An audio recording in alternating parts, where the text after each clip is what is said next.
The recent SEC position on climate disclosure will understandably, I think, be read by many as a shift in sustainability reporting landscape, and some could interpret this as a rollback. Others will see it as politics. Some may see it as a reason to slow down their sustainability reporting efforts. But in my view, that would be the wrong reading.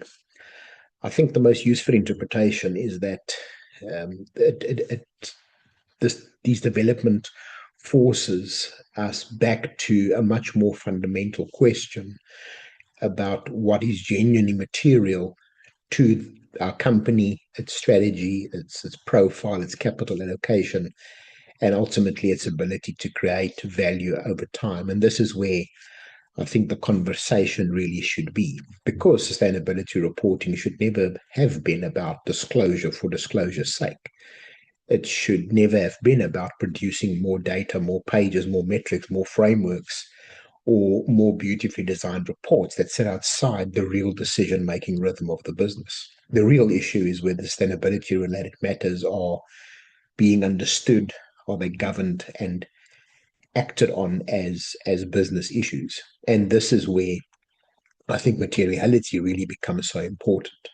Materiality is not generic. It's not enough to say climate is material or ESG is material in the abstract sense. Materiality is company specific. It depends on the sector, the geography, the business model, the asset base, the supply chain, the customer base, the funding model, the regulatory exposure, and of course the strategic direction of the particular organization. So for one company, climate risk may be immediate and financially significant because it affects your physical assets, your insurance costs, your energy supply, logistics, water security, future capital expenditure. But for another, the materiality sustainability issue may be labor practices or product safety or biodiversity or community trust, maybe executive remuneration.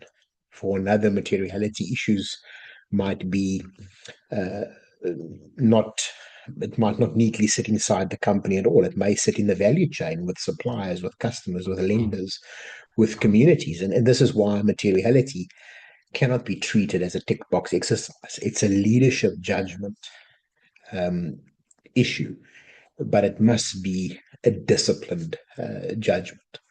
So the board and executive team need to ask which sustainability related risks and opportunities could affect our cash flow, our cost of capital, our access to markets, our regulatory standing, our reputation, our talent, our resilience, and our license to operate, and ultimately our long-term competitiveness. And this is a much more useful question than simply asking, what does the latest regulation require me to disclose? Now, of course, regulation matters. Companies can't ignore this. A US listed company will look at the SEC, a company from European operations or customers will need to understand CSRD and ESRS, and a global company will need to consider ISSB, GRI, TCFD, alignment expectations, local regulators, also lenders, investors, and supply chain requirements. But strong leadership does not build a strong reporting strategy around the lowest common denominator of compliance. Strong leadership builds a reporting strategy around the realities of the business. And this is also where the difference between the US and global perspective becomes so important. The US debate is anchored strongly in financial materiality and investor decision usefulness. In simple terms, what information would a reasonable investor need in order to understand the company's risks, opportunities, and financial prospects? Now, the ISSB global baseline follows a very similar logic. It asks companies to disclose sustainability-related risks and opportunities that could reasonably affect the enterprise value.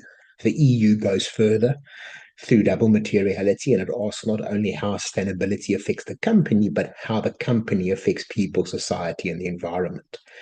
And these are different approaches, but they're not necessarily contradictory.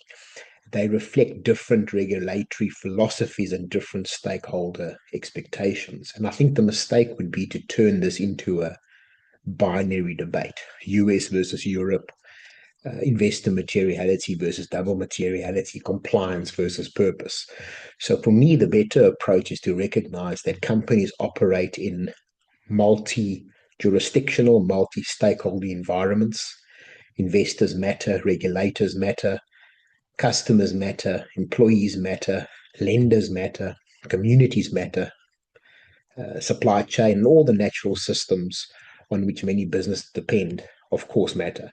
And the leadership challenge is to understand which of these issues are material to the organization, why they matter, how are they governed, and what decisions flow from that assessment. And I think that this is why I see the current SEC position not as a reason to retreat, but a reason to sharpen the quality of the conversation. If a sustainability is not material, then be very clear about why that's the case. If it is material, then it requires us to govern it properly. If it affects our strategy, it brings it into the ambit of strategy. If it affects our capital allocation, then bring it into the investment decision. If it affects your risk, bring it into the enterprise risk management. If it affects financial performance, then connect it to your financial planning and reporting, to your integrated reporting. If it affects stakeholders, then understand the implication on trust, legitimacy, and license to operate. And this is where sustainability reporting becomes very valuable.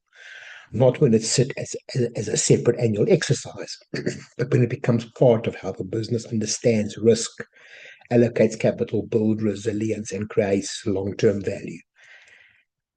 There's also an important governance point here, in addition to the leadership point. Boards should not see sustainability reporting as something delegated entirely to your sustainability teams or your communication teams, nor should it be left only to lawyers and accountants for the compliance function. It needs board level oversight because materiality is ultimately connected to strategy and risk. The board does not need to be an expert in every ESG metrics, but it needs to ask better questions. What are the sustainability related risks and opportunities that matter most for our business? How do we know it? What evidence supports that judgment? How do we reassess it? Who owns the data? Are the controls strong enough? Are our public commitments supported by credible plans? Could our disclosure be challenged? Are we underreporting something that may become material? Are we overreporting something that distracts from the real strategic challenges? And perhaps most importantly, are we using sustainability information to make better decisions, or are we simply using it to produce better reports? And that's really the leadership test, because materiality is dynamic. What appears immaterial today may become material tomorrow through regulation, through litigation, through customer pressure, investor expectation, technology shifts, physical climate events, geopolitical challenges, strategic pivots by the company itself. So a company may be expanding into Europe, may suddenly face a very difficult reporting environment. A company supplying a large multinational may find itself pulling into value chain disclosure requirements. A company seeking finance may find lenders asking climate emissions, labor, governance, for transition risk data. A company making net zero commitments may create new execution and disclosure risks. And this is why leadership needs to move beyond the politics of ESG. The question is not whether sustainability is fashionable or unfashionable. The question is whether the company understands the external forces that could affect its performance, resilience, and value, and whether it understands the impact it has on the system, the stakeholders, the resources on which it depends. So my reading of the the SEC's comments and the latest development, it doesn't end the sustainability reporting journey, but it changes the emphasis. It reminds us that sustainability disclosure must be grounded in materiality. It reminds us that companies need to be precise about what matters and why. It reminds us that reporting without governance is weak. It reminds us that data without decision making is noise. It reminds us that compliance without strategy without strategic insight is really a missed opportunity. So for boards and executive, the challenge is not to ask how little can we disclose. The better question is what do we need to understand, govern, communicate in order to protect and create long-term value. And that's where materiality becomes much more than a reporting concept, but it becomes a leadership discipline. And the company that understands that this that understands this will not treat the current regulatory uncertainty as a pause button, but they'll use it to build better governance, stronger data, clearer accountability, more resilient strategies, and more credible reporting. In the end, sustainability reporting is not really about sustainability reporting. It's about whether leaders understand the business they're governing in the context of the changing world. Once again, thanks for listening, and